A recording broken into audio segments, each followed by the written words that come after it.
नमस्कार मित्रांनो, तर मी आज ह्या व्हिडिओमध्ये तुम्हाला सांगणार आहे की ह्या रिमोटचा काय उपयोग असतो. तर हा रिमोट आपल्याला जवळ खिशात ठेवावा लागतो.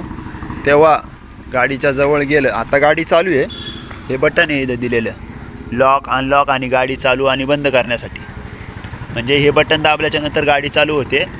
हा रिमोटच्या खिशात असेल तर जवळ, म्हणजे एवढं डिस्टन्स इथून तर इथपर्यंत बस गाडी चालू होते. हा एक फीचर्स आहे. आणि एक हे बटन दाबल्याच्या नंतर असं चार पण जे हे आहेत TRL टेल लॅम्प, ते ब्लिंक करतं गाडीचं. म्हणजे याच्याहून कळतं बाबा आपली गाडी कुठं लावलेली आहे कुठं नाही. रेंज किती आहे, किती लांबपर्यंत हे असं ब्लिंक करू शकतं याचे लाईट, ते तुम्हाला दाखवणार आहे. इथून होतं का एकदा चेक करू आपण.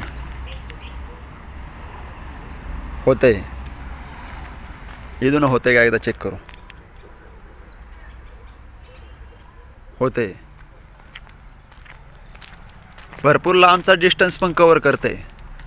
म्हणजे हा एक फीचर चांगला आहे रिमोटचा. आपण कुठं जरी असलो तरी आपण म्हणजे रिमोटनी गाडी कुठे ओळखू शकतो आणि तिथं जाऊ शकतो पार्किंगमध्ये. इथून पण होतं आहे. अजून आपण थोडं लांब आलेलो आहे, इथून होतं का एकदा ट्राय करू. इथून पण होते. म्हणजे भरपूर असा डिस्टन्स आहे, भरपूर डिस्टन्स झालेला आहे. हा किती जरी मोठी एअर पार्किंग असेल तरी पण तिथं शोधू शकतो गाडी. भरपूर लांब आलेलो आहे मी. कुठपर्यंत जाते बघू आपण. तिथपर्यंत होत नाही असं.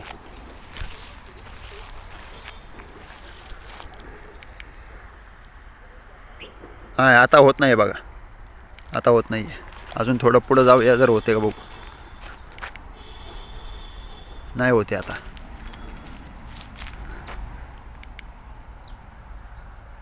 नाही होत. म्हणजे मॅक्सिमम असा डिस्टन्स कवर करते गाडी, जास्त होऊ शकत नाही लांबपर्यंत. हां, इथपर्यंत एवढा डिस्टन्स कवर करते गाडी.